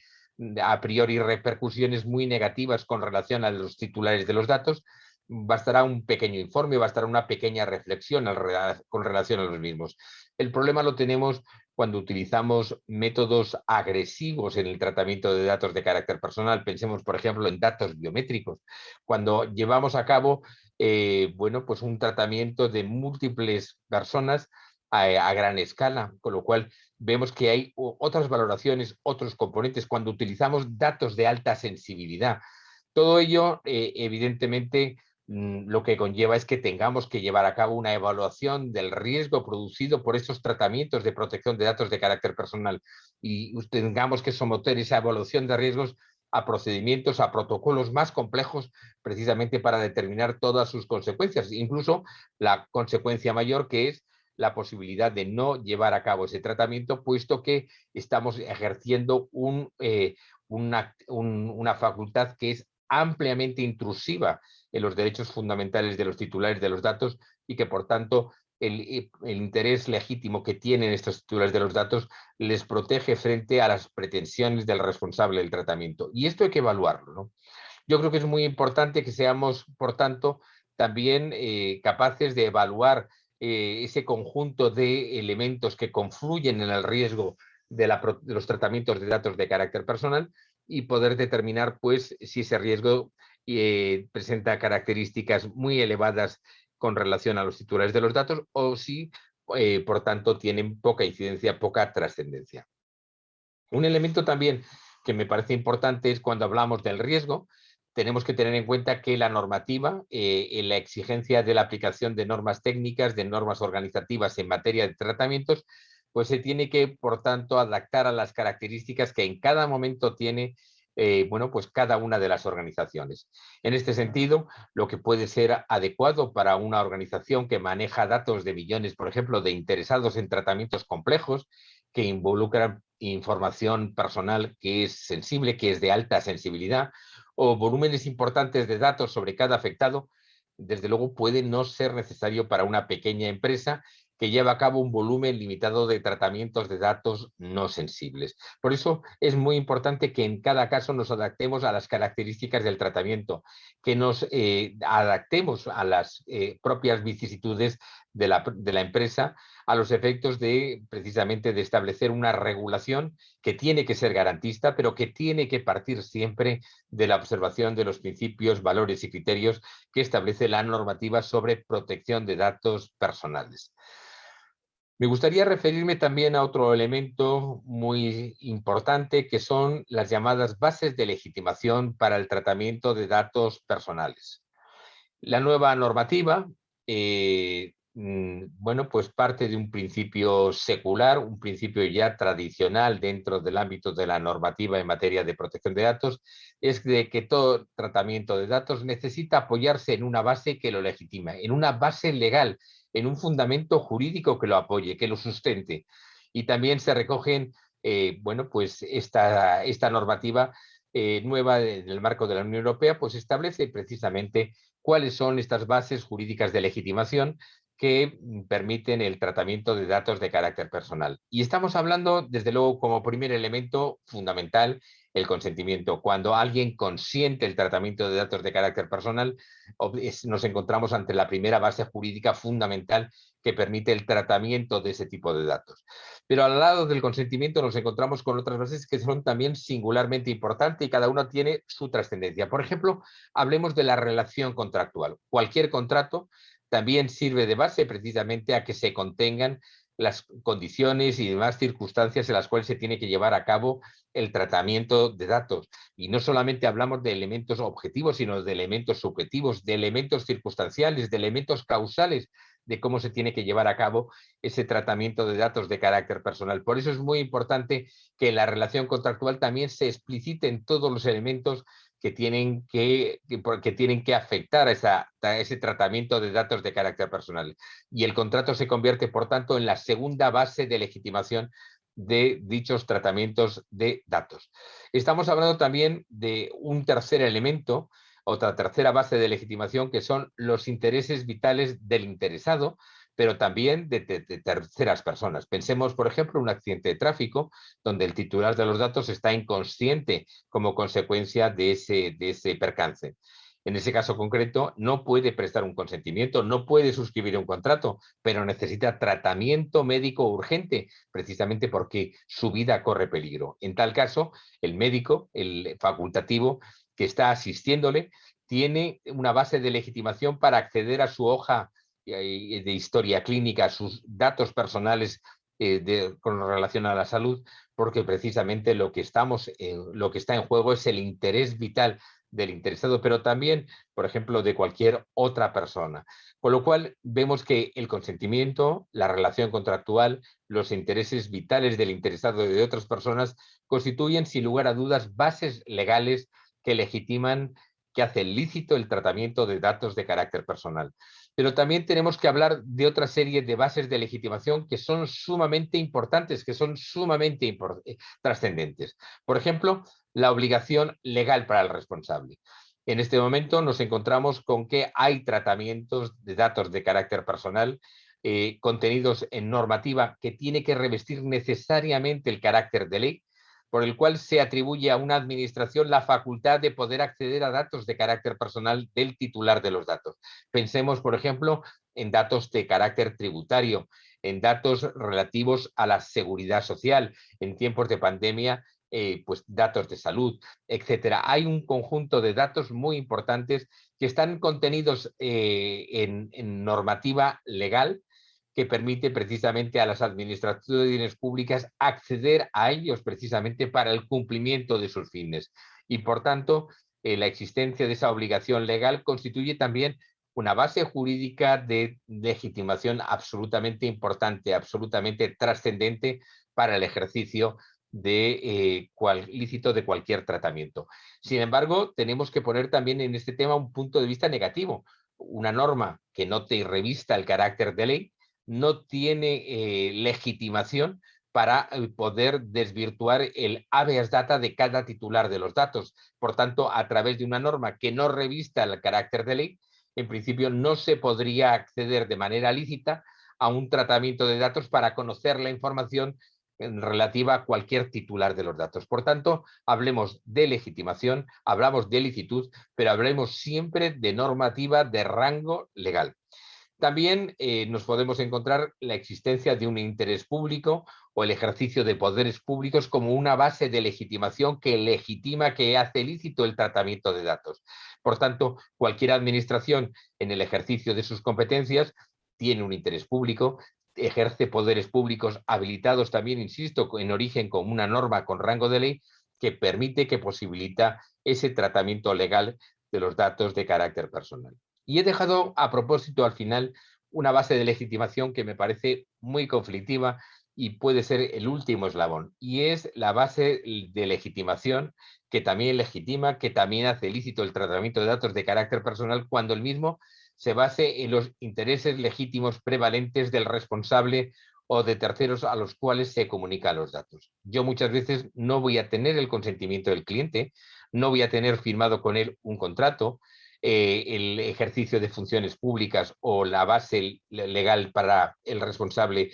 no va a ser de aplicación, pero sin embargo yo voy a tener datos de carácter personal. Imaginemos un par de supuestos. Yo voy recurrentemente a ferias, en esas ferias de ámbito estrictamente profesional yo recibo tarjetas de visita y yo voy almacenando esas tarjetas de visita con datos de mis clientes, de mis proveedores de servicios, de mis proveedores y suministros de cualquier tipo de material. ¿Qué ocurre? Que yo tengo datos de carácter personal, que es el nombre, es la profesión, es el domicilio, es el teléfono, es el correo electrónico. Son muchas las circunstancias, pero no tengo, insisto, no tengo ni consentimiento ni tengo contrato, con lo cual tengo que utilizar otra base de legitimación y este es el interés legítimo. Este interés legítimo se caracteriza siempre porque es el interés legítimo prevalente del responsable del tratamiento con relación al titular de los datos. Y este juicio de valor determina que primero tenga que hacerse caso por caso, circunstancia por circunstancia, y nunca lo podemos generalizar. Y en segundo lugar, insisto, tiene que ser un interés prevalente del responsable en su confrontación con interés legítimo del titular de los datos. Solamente cuando existe ese interés prevalente desde el punto de vista jurídico es cuando el interés legítimo sirve como base de legitimación para llevar a cabo cualquier tipo de tratamiento de datos de carácter personal. En este sentido, bueno, pues no estamos hablando de cambios especialmente relevantes en la nueva normativa sobre protección de datos y, por tanto, tenemos que tener un cierto también carácter continuista. Mi consejo es que siempre utilicemos el consentimiento, siempre utilicemos los contratos como elementos determinantes de la protección de datos de carácter personal, porque son los elementos más sólidos. Cuando hablamos de interés legítimo, siempre hablamos de un interés que tiene que ser ponderado, pero también puede ser subjetivo. Y, por tanto, en base a la necesaria objetividad que tiene que tener el tratamiento de datos de carácter personal, debemos apostar siempre por el consentimiento o por la existencia de contratos, bueno, pues donde se determine precisamente que el titular de los datos ha prestado su confianza al responsable del tratamiento para llevar a cabo el tratamiento de sus datos de carácter personal. Por tanto, podemos plantearnos qué cuestiones deben tenerse en cuenta con relación a las bases de legitimación que permiten legitimar de manera adecuada un tratamiento de datos. Y lo primero que tenemos que tener en cuenta es que tenemos que documentar e identificar claramente la base legal sobre la cual se desarrollan los tratamientos. Es importante que de cara a dar esa información al titular de los datos, nosotros como primera providencia, como primera premisa, sepamos sobre qué elementos vamos a hacer lícito el tratamiento de datos de carácter personal que vamos a llevar a cabo. Por eso es importante que nosotros incluyamos la base legal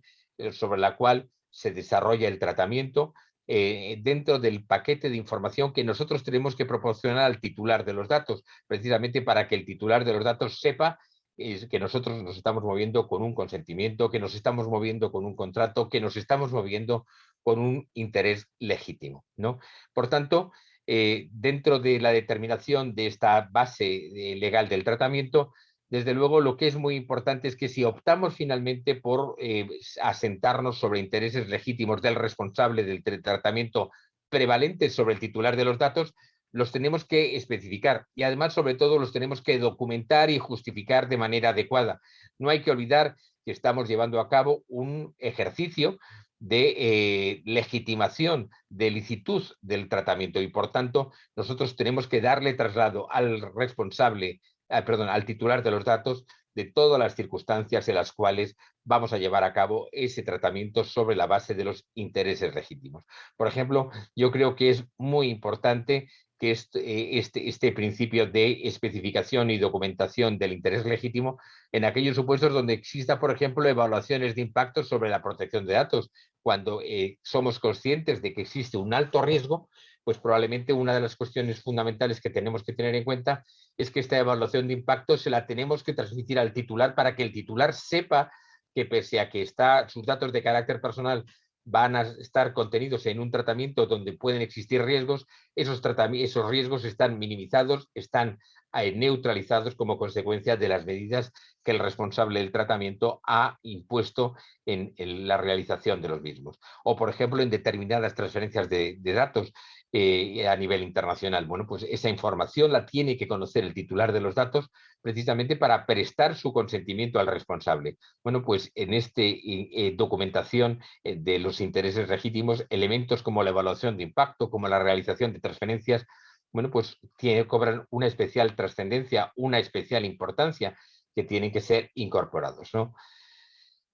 Entonces, pues se puede afirmar precisamente que esta determinación de la base legal es un elemento capital precisamente en el tratamiento de datos de carácter personal. Me gustaría referirme también al consentimiento. El consentimiento antes lo he catalogado como la primera base legal de legitimación, la primera base que hace lícito el tratamiento de datos personales en cualquier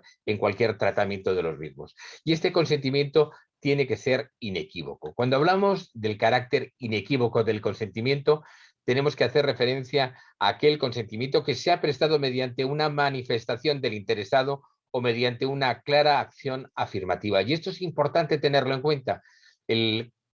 titular de los datos tiene que saber que estamos exigiéndole su consentimiento y tiene que manifestarlo expresamente o tiene que llevar a cabo una actitud positiva sin la cual no habría, si no prestara el consentimiento, no habría derecho a pensar que evidentemente está conforme con el mismo. Con lo cual, lo que queremos es siempre que haya una manifestación positiva del titular de los datos, que en alguna manera justifique que efectivamente está consintiendo a que se lleve a cabo ese tratamiento de datos de carácter personal. Por ejemplo, no se admiten las formas de consentimiento tácito o por omisión, ya que se basan fundamentalmente no en una acción positiva, sino en la inacción del propio titular de los datos. Y aquí me gustaría poner sobre la mesa un par de ejemplos que yo creo que son bastante significativos.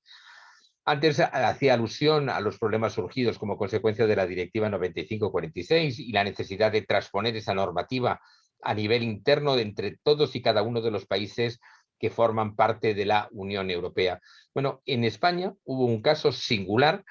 en esa transposición que se basaba fundamentalmente en una deficiente traducción de la propia directiva y consistía en lo que se vino a denominar el consentimiento tácito. A través del consentimiento tácito yo requería a un determinado titular de datos para que en un plazo de 30 días me manifestara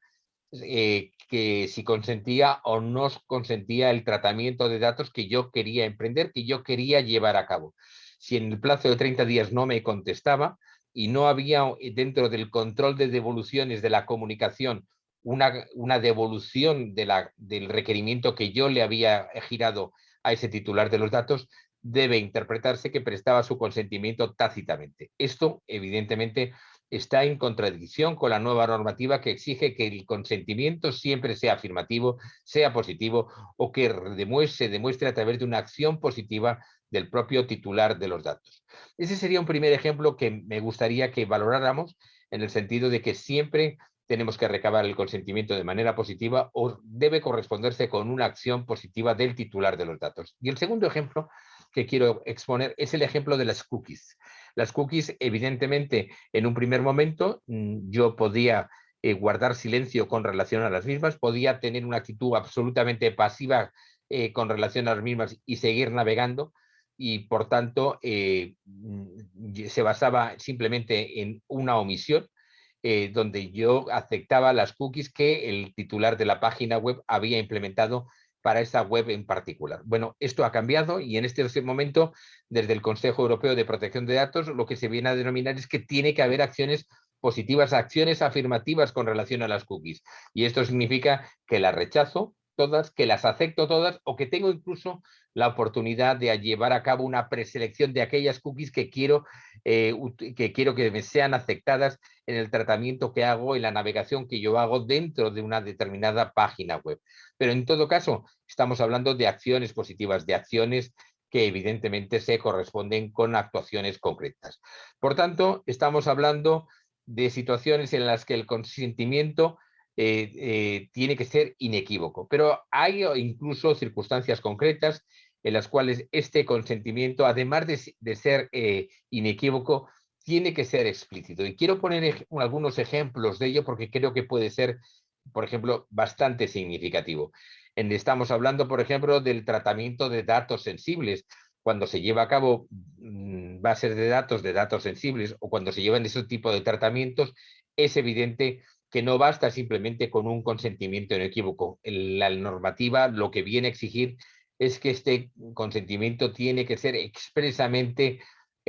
aportado, tiene que ser explícito. Por ejemplo, cuando hablamos de adopción de decisiones automatizadas, por ejemplo, la generación de perfiles, bueno, pues en este caso concreto también se requiere que haya un consentimiento expreso por parte del titular de los datos. O, por ejemplo, cuando hablamos de transferencias internacionales de datos, donde es evidente que también ese consentimiento tiene que otorgarse de manera expresa. Lo normal es un consentimiento inequívoco, pero que también se otorgue de manera, por tanto, que se otorgue de manera implícita en cualquier momento. Lo que tenemos que valorar también es que, bueno, en este momento estamos reforzando las bases legales de tratamiento, estamos reforzando el principio de legalidad con relación a la licitud de los tratamientos que llevamos a cabo. Y muy probablemente los tratamientos, sobre todo iniciados antes de la entrada en vigor del Reglamento General de la Unión Europea, que ya cumplían con las bases generales, con los principios generales que ahora contempla el reglamento, son completamente válidos, son completamente lícitos y no tiene el titular de los datos que llevar a cabo operaciones de manera específica. Bien, tenemos, por tanto, que cuando tengamos alguna irregularidad en los consentimientos, bueno, pues tenemos que recabarlos de nuevo, tenemos que recolectarlos de nuevo de forma que se adapten a la nueva normativa, ¿no? Y tenemos que valorar si los tratamientos afectados pueden apoyarse en otra base legal. Y esto es importante tenerlo en cuenta. Podemos encontrarnos con consentimientos que se basan en omisión, que se basan en inacción del titular de los datos, y que son anteriores a la promulgación de esta nueva normativa. Y, por tanto, lo que tenemos que ver es si a lo mejor, de acuerdo con la nueva normativa, no tienen sustento en la base legal que antes se apoyaban. Tenemos que buscar otra base legal que pueda ser efectiva, que pueda ser real, como puede ser el interés legítimo del responsable o del cesionario de los datos, que en este caso, como dije antes, prevalezca sobre los derechos del interesado. Por tanto, es un elemento que tenemos que tener muy en cuenta. Quiero insistir también mucho en el principio de transparencia y en el principio de información a los interesados. Tanto esto respecto a las condiciones de los tratamientos que les afecten, como por ejemplo las respuestas al ejercicio de los derechos, que tienen que siempre proporcionarse tanto la información como estas respuestas de manera proporcionada, de manera concisa, de manera transparente, de manera inteligible, de manera de fácil acceso, con un lenguaje claro y sencillo. Esto es importante tenerlo en cuenta porque muchas veces se formulan estipulaciones en el ámbito de la protección de datos de carácter personal, estipulaciones que son complejas, que son farragosas, que tienen un sentido, pero también tienen el sentido contrario y que por tanto desorientan al titular de los datos. Una cosa es que yo proporcione toda la información inicialmente o simplemente la vaya proporcionando por capas en función del nivel de interés del titular de los datos, pero otra cosa es que yo no lleve a cabo una información adecuada al nivel cultural del titular de los datos, de manera breve, de manera concisa, como dije antes, de manera inteligible, es muy importante, de manera de fácil comprensión, con términos que puedan ser claros, que puedan ser sencillos. Por eso, la recomendación que existe con relación a la nueva normativa es que se tienen que evitar fórmulas especialmente farragosas, que, por ejemplo, que incorporen remisiones a textos legales y que dificulten mucho la comprensión por parte del titular de los datos con relación al alcance y el significado de las estipulaciones que estamos proponiéndole para su aceptación. Por tanto, las cláusulas informativas, las estipulaciones que yo lleve a cabo en contratos, en boletas, donde recabe el consentimiento, en fonogramas, en clics electrónicos, donde esté informando al titular de los datos acerca de determinados elementos del tratamiento, tienen que explicar siempre el contenido al que inmediatamente se refieren, insisto, de forma muy clara, de forma muy sencilla y de forma muy accesible para los interesados, y que de tal manera que les hagan comprender lo que les quiero proponer con independencia del conocimiento que tengan los titulares de los datos en el ámbito de la protección de datos de carácter personal.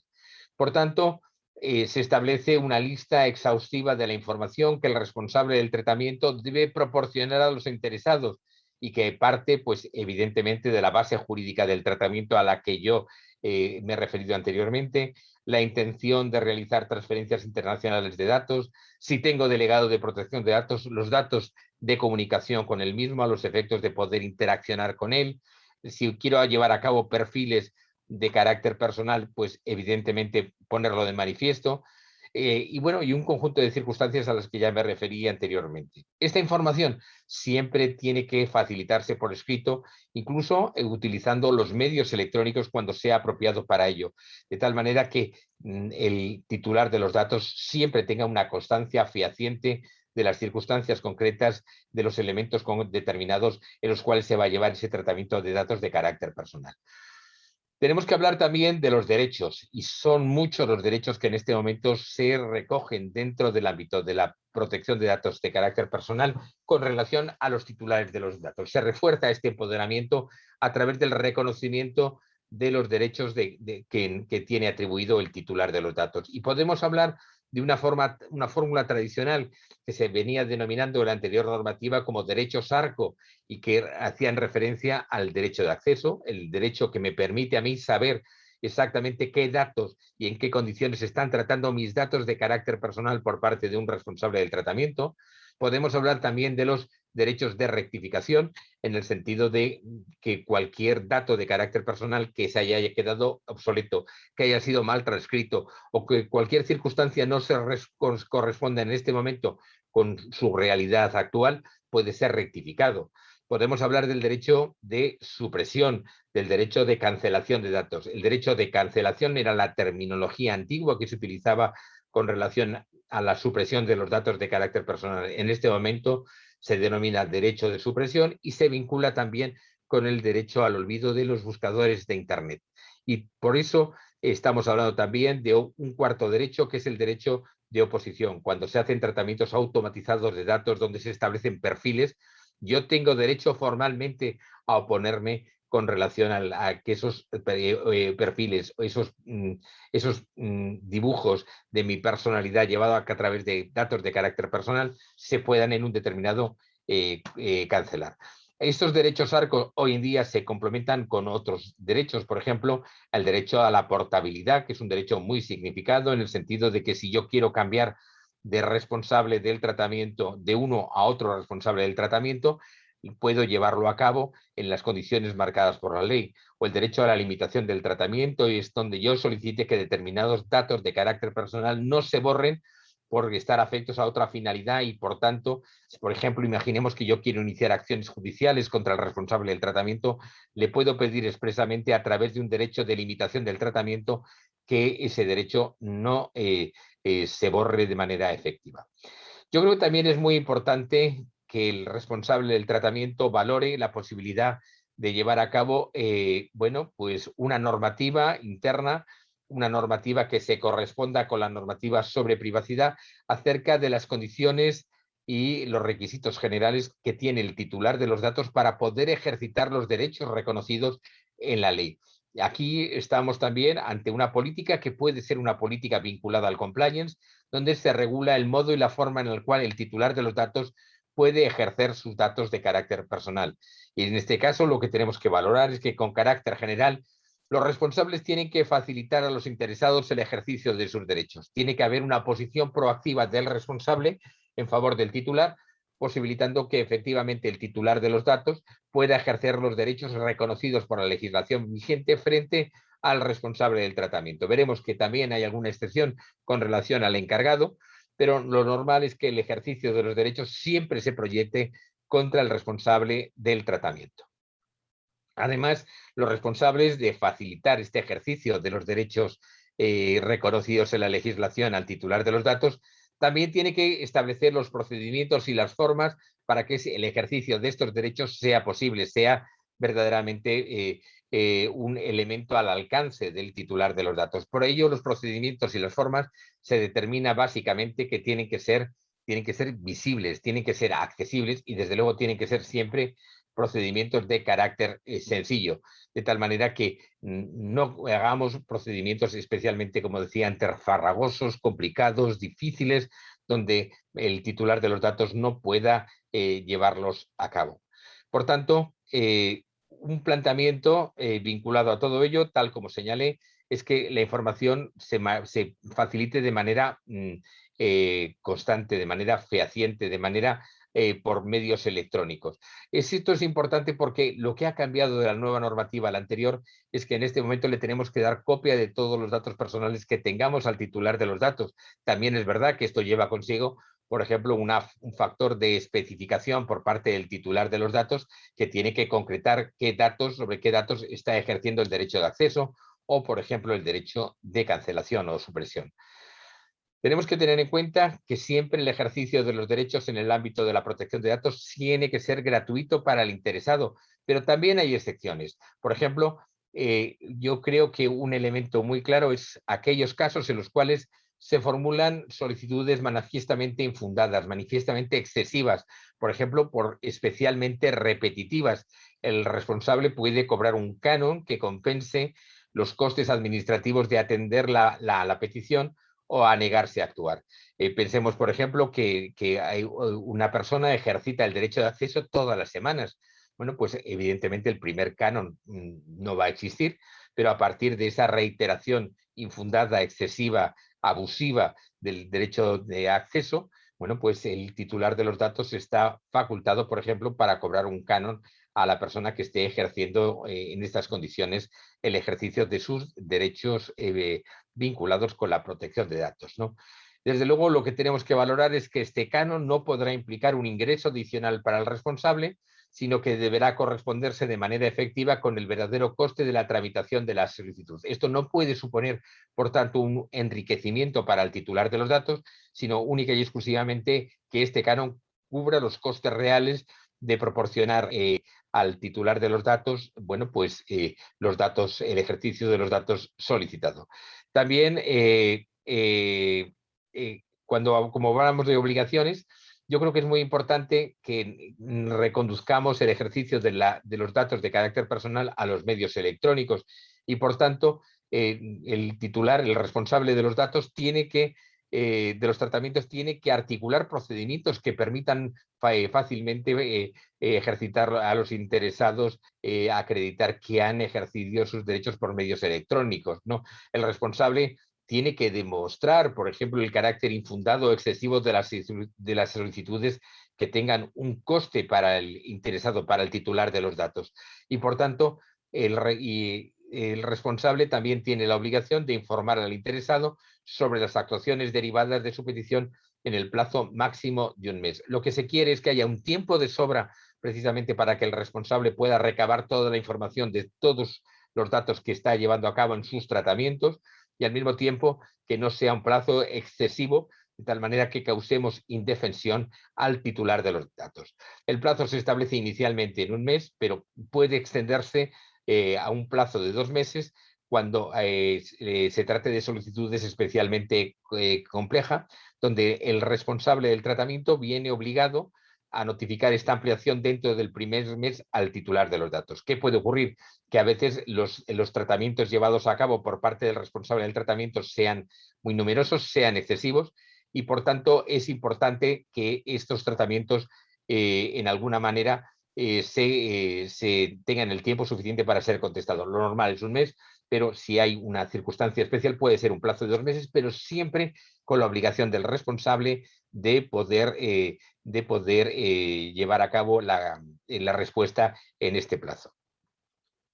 Si el responsable decide no atender una solicitud, tiene que informar necesariamente de ello al titular de los datos, de tal manera que, bueno, pues en este caso concreto, tiene que informarle las razones por las cuales no le va a informar sobre sus datos personales. La razón más común que normalmente suele ocurrir es básicamente que no existe un tratamiento con relación a dichos datos de carácter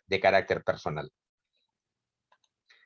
Los responsables tienen que tomar medidas para verificar la identidad de quienes soliciten acceso y de quienes ejerzan los restantes derechos ARCO. Yo creo que esto es muy importante que lo tengamos en cuenta porque es un elemento fundamental a los efectos de poder gestionar de manera adecuada, bueno, pues los datos de carácter personal que sean objeto de tratamiento en cada caso concreto, ¿no? Entonces, yo creo que es muy importante el tema de la verificación de la identidad, porque si nosotros hablamos de la verificación de la identidad, de lo que estamos hablando básicamente es fundamentalmente de acreditar que la persona que es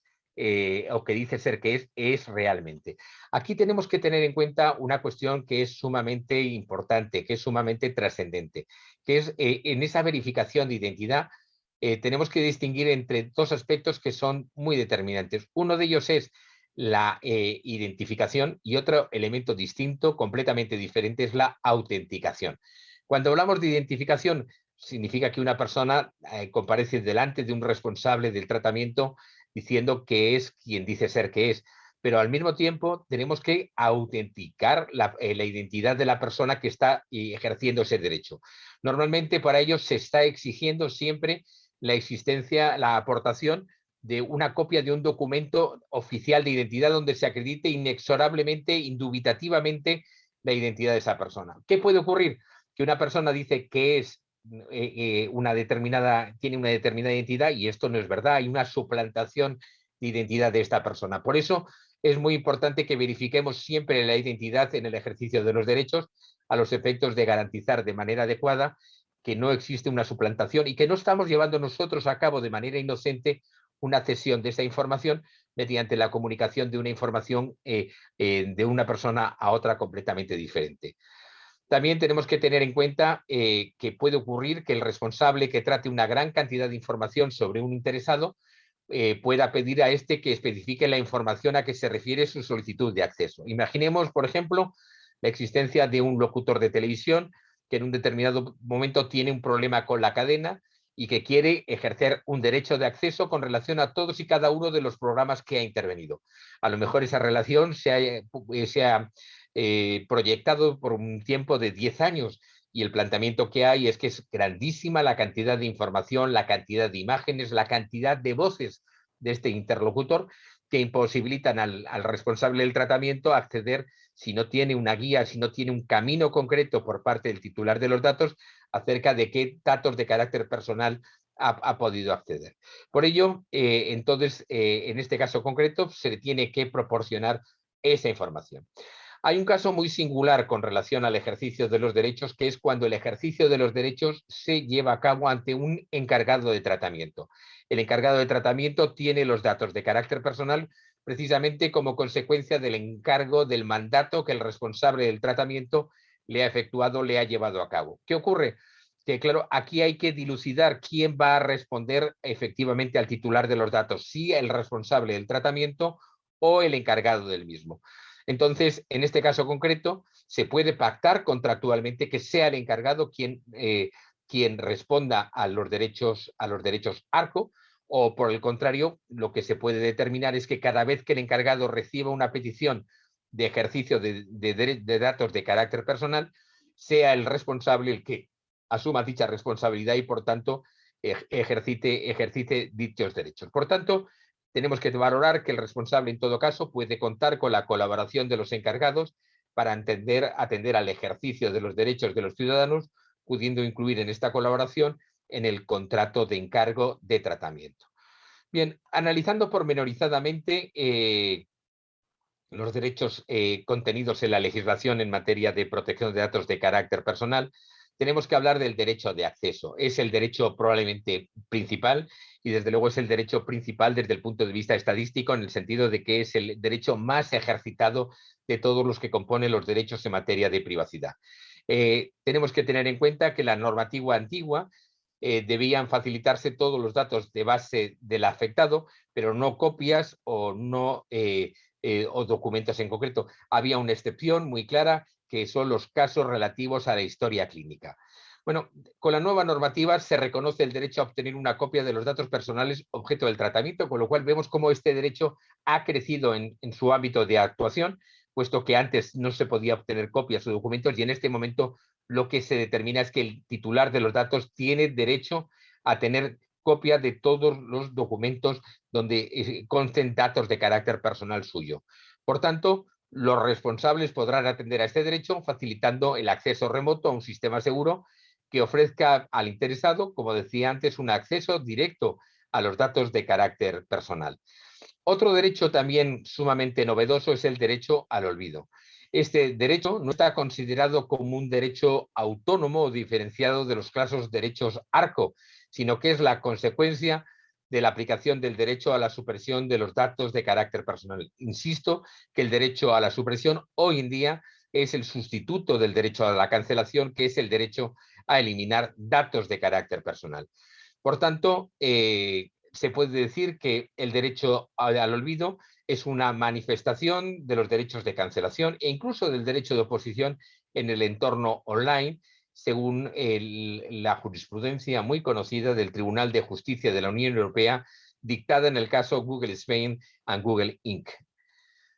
Por tanto, los responsables que actúan tienen que aplicar necesariamente esta jurisprudencia y no tienen que introducir ninguna modificación en sus prácticas. Los responsables que hayan hecho públicos los datos personales deberán adoptar medidas técnicas para informar a otros responsables de la solicitud del interesado de borrar su información personal. Con lo cual, lo que se trata en alguna manera de que no quede constancia ni en buscadores de Internet ni en tratamiento de datos de aquellos datos que en este momento ya no sean necesarios. Son datos peyorativos de la persona, son datos que no aportan ningún valor informativo, son datos a lo mejor sinceramente falsos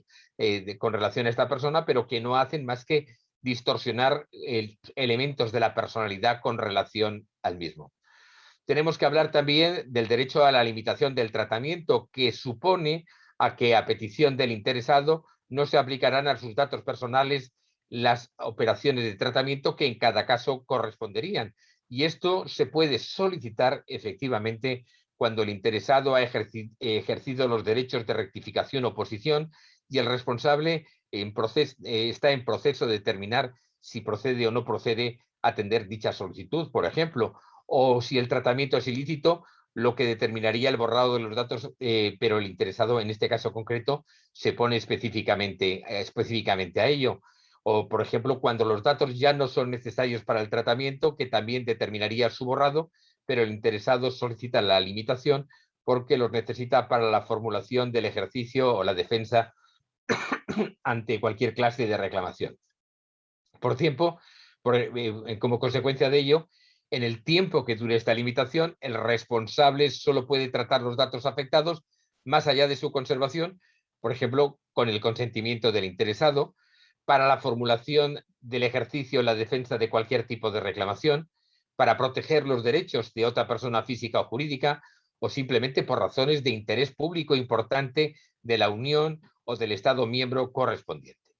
En su consecuencia, el derecho a la limitación del tratamiento es un derecho de los interesados que no puede confundirse con el bloqueo de los datos del artículo 32 de la Ley Orgánica de Protección de Datos y Garantía de los Derechos Digitales que existe, por ejemplo, en la legislación española. Y aprovecho para explicar lo que es el bloqueo de los datos.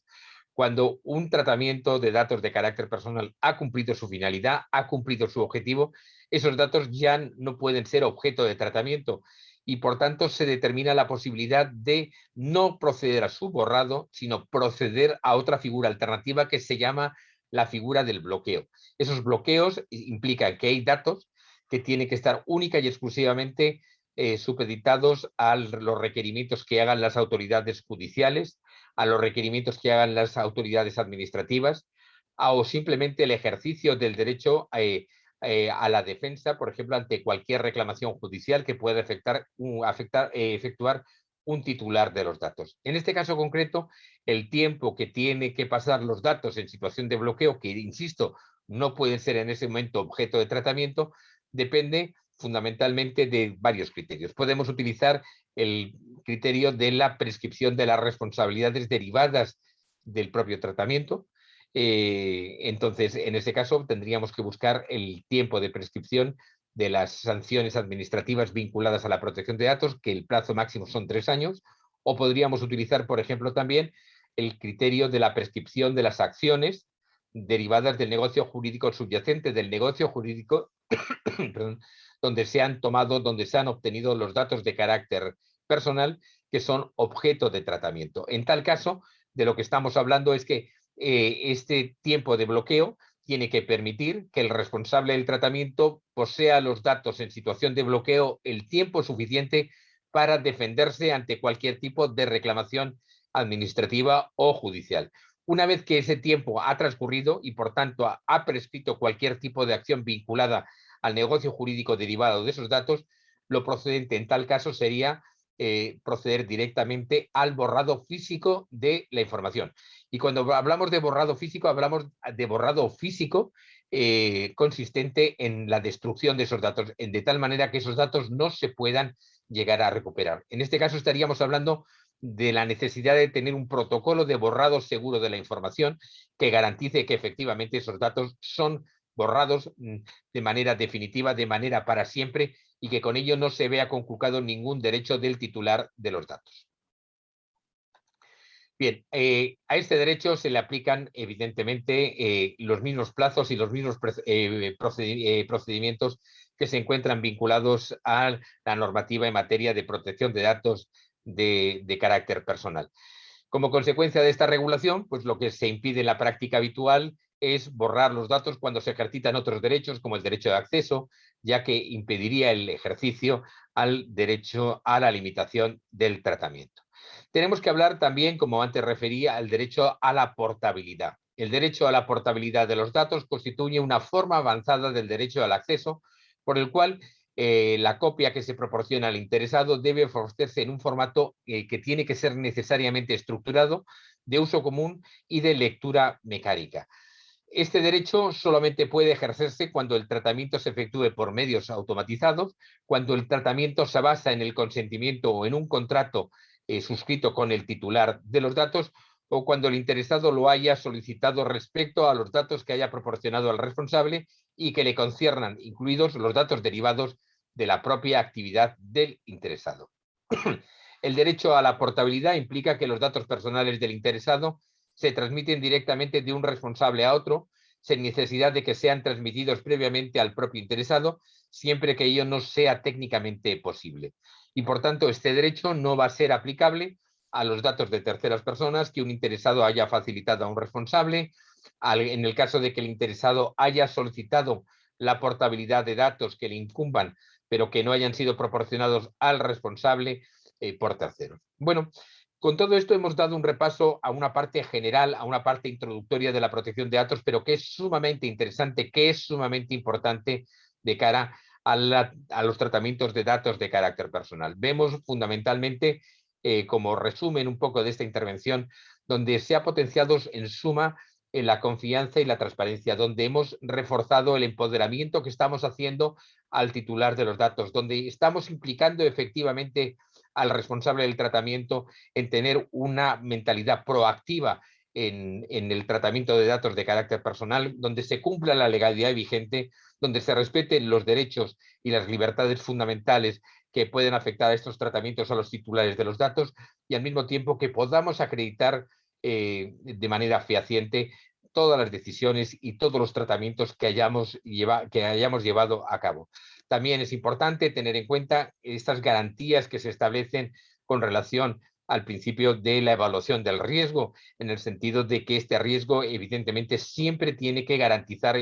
que se respeten de manera fehaciente los derechos y las libertades de los ciudadanos. Y finalmente hemos repasado los derechos existentes en el ámbito de la protección de datos, hemos repasado también los procedimientos que existen y dejo para el final, por su importancia, la determinación de las bases legales del tratamiento, que son un elemento que, aunque no es novedoso, sí ha cobrado una enorme fuerza en la nueva regulación en el ámbito de la protección de datos de carácter personal. Por eso yo creo que es muy importante que valoremos estos elementos como elementos introductorios, que valoremos estos principios y estos criterios sobre los cuales tenemos que asentar cualquier tratamiento de carácter personal. Por esto doy por finalizada mi ponencia.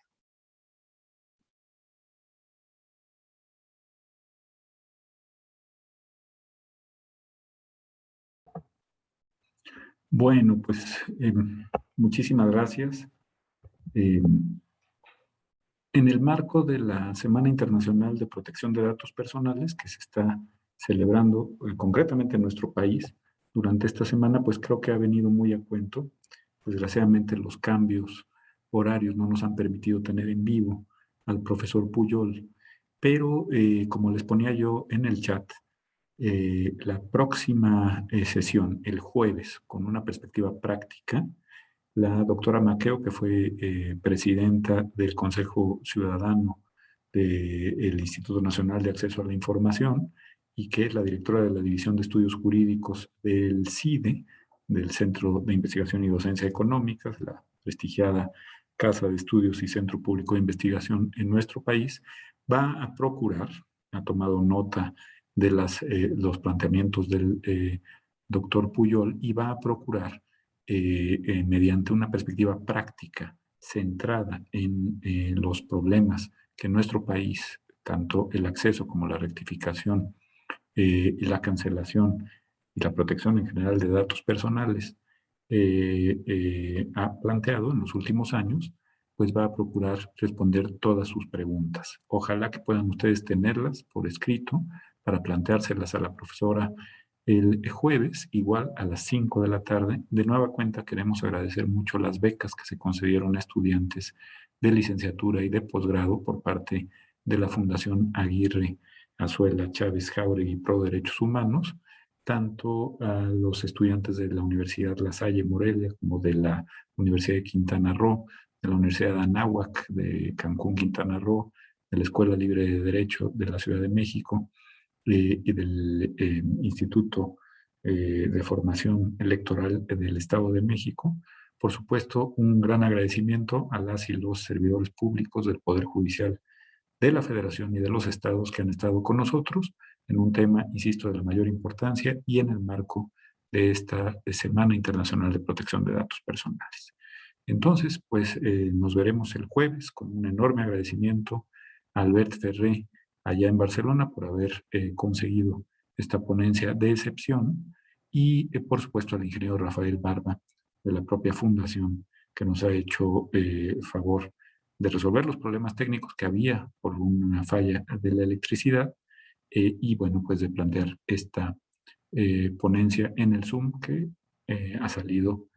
bastante bien gracias a su pericia tecnológica. Muchísimas gracias, Tocayo, y gracias a todas y a todos ustedes. El próximo jueves se abrirán los micrófonos para el planteamiento de sus dudas, de sus inquietudes y de sus comentarios. Nos vemos entonces. Muchísimas gracias.